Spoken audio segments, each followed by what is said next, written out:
मुझे मौत से डर नहीं लगता, लेकिन मैं इतना जल्दी मरना भी नहीं चाहता।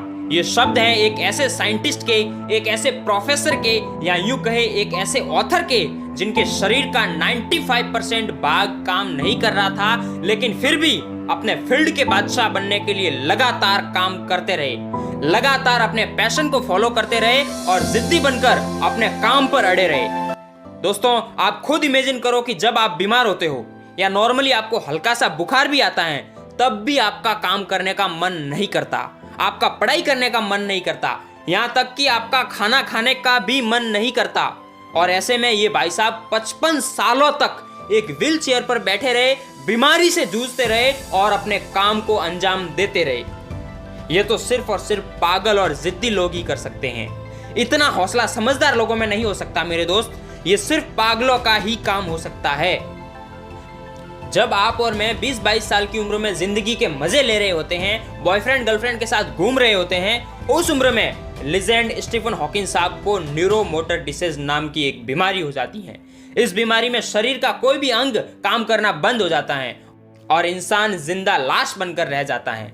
दोस्तों, स्टीफन हॉकिंस का जन्म इटली के महान साइंटिस्ट गैलीलियो गैलीली की मौत के एग्जैक्ट 300 साल बाद हुआ था। वहीं उनकी मृत्यु जो है एल्बर्ट आइंस्टीन के जन्मदिन के दिन ही हुई थी। यह भी एक अमेजिंग फैक्ट है। हॉकिंस साहब की इंटेलिजेंसी का पता इस बात से लगाया जा सकता है कि जब वो स्कूल में पढ़ रहे थे, तब उन्होंने पुराने रेडियो और टेलीफोन से अपने कुछ दोस्तों और मैथ्स के टीचर की हेल्प लेकर एक कंप्यूटर बनाया था। अब मैं नहीं बताऊंगा, आप खुद इमेजिन करो कि वो बंदा कितना इंटेलिजेंट होगा। जब वो 17 साल के थे, तब उन्होंने ऑक्सफोर्ड यूनिवर्सिटी में एडमिशन लिया और उन्होंने वहां से फिजिक्स में बैचलर की डिग्री ले ली।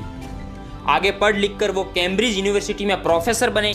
20-21 साल की उम्र तक सब कुछ ठीक ठाक चल रहा था, लेकिन जब वो 22 साल के थे, तब उनके जीवन में न्यूरोमोटर डिसीज नामक एक बीमारी का तूफान आता है और मिस्टर स्टीफन का जीवन जो है कांटों से भर जाता है। बीमारी का असर धीरे धीरे बढ़ता जाता है और एक दिन मिस्टर स्टीफन को हॉस्पिटल ले जाया जाता है। हॉस्पिटल में मिस्टर स्टीफन को लाइफ सपोर्ट सिस्टम यानी वेंटिलेटर पर रखा जाता है। अब उस बीमारी ने मिस्टर स्टीफन को पूरी तरह से घेर लिया होता है। कुछ डॉक्टर्स ने तो उनकी वाइफ से यहाँ तक कह दिया था कि मिस्टर स्टीफन का शरीर पूरी तरह से काम करना बंद हो चुका है, इसलिए उनका लाइफ सपोर्ट सिस्टम बंद कर देते हैं और उनको शांत मौत दे देते हैं। और अगर उनको जिंदा रखा भी तो ये सिर्फ 2 से 3 साल के ही मेहमान है। तब उनकी वाइफ कहती है कि नहीं, ऐसा नहीं हो सकता, जब तक वो जिंदा है तब तक उनका इलाज चलता रहेगा, वो उनका इलाज करवाती रहेगी। और फिर उनकी वाइफ उनको ऑक्सफोर्ड के एक हॉस्पिटल में ले जाती हैं और वहां पर मिस्टर स्टीफन को एक नई जिंदगी मिलती है। मगर अफसोस, उनके इस इलाज के दौरान उनकी सांस की नली में एक छेद करना पड़ा, जिसकी वजह से उन्होंने बोलने की शक्ति को खो दिया। दोस्तों, मिस्टर स्टीफन के साथ इतना कुछ हो रहा था।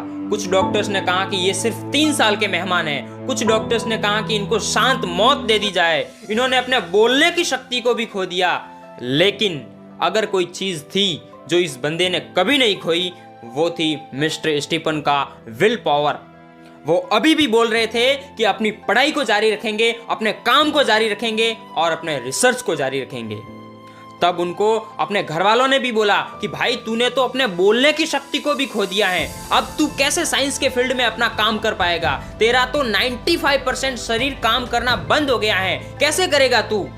तब मिस्टर स्टीफन कहते हैं कि मेरा दिमाग अभी भी जिंदा है, भले ही मेरा 5% ही शरीर काम कर रहा है, लेकिन उसमें मेरा दिमाग भी शामिल है।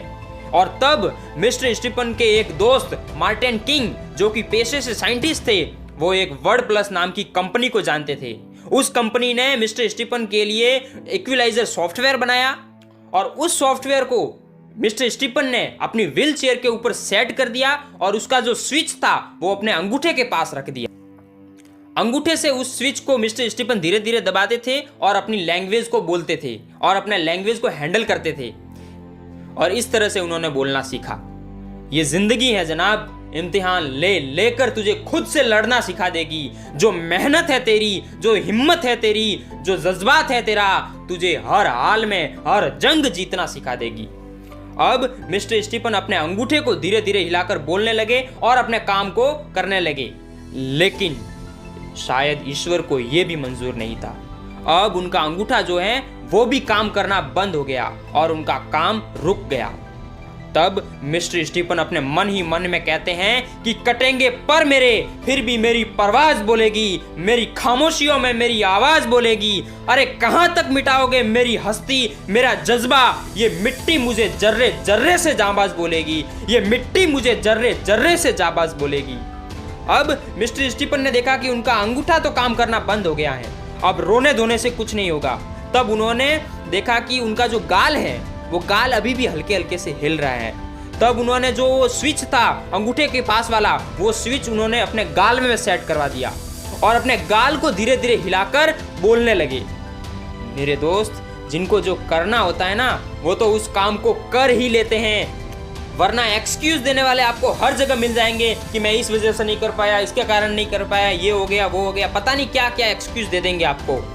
दोस्तों, मिस्टर स्टीफन ने गाल में स्विच को फिट करवा कर बोलना सीखा और इस तरह से उन्होंने अपना काम किया और दुनिया भर में साइंस के फील्ड में अपना डंका बजाकर चले गए। उनकी उपलब्धियों की बात की जाए तो 1985 में Gold Medal of the Royal Astronomical Society, 1982 में Order of the British Empire, 2009 में Presidential Medal of the Freedom, 2006 में कॉपले मेडल, साथ ही एल्बर्ट आइंस्टीन मेडल और पता नहीं कितने मेडल प्राप्त किए और साथ ही ब्लैक होल थ्योरी में अपना काफी सारा कंट्रीब्यूशन दिया और कई सारी किताबें भी लिखी जिनमें a brief history of the time भी शामिल है। तो दोस्तों, कैसा लगा ये वीडियो कमेंट में जरूर बताइएगा और अगर आप स्टीफन हॉकिंस को पसंद करते हैं तो प्लीज वीडियो को लाइक कीजिए और अपने दोस्तों में शेयर कीजिए। और अगर आप चैनल पर नए हैं तो प्लीज चैनल को सब्सक्राइब कीजिए और बेल आइकन को प्रेस कीजिए जिससे कि हर नए वीडियो की नोटिफिकेशन आपको मिलती रहे और आप हमेशा सीखते रहे, साथ ही मोटिवेट भी होते रहे। जय हिंद दोस्तों।